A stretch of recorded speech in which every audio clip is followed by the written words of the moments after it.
एगो पहिर पहिर ससुर घर और कथा बोली डरे डरे गो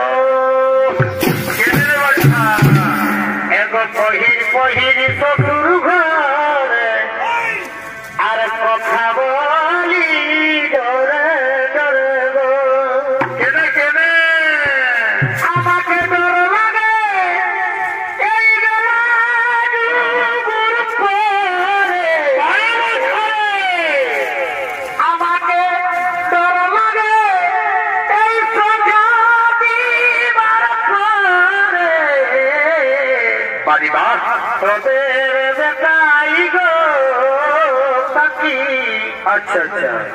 তোদের বেটাই ভাবে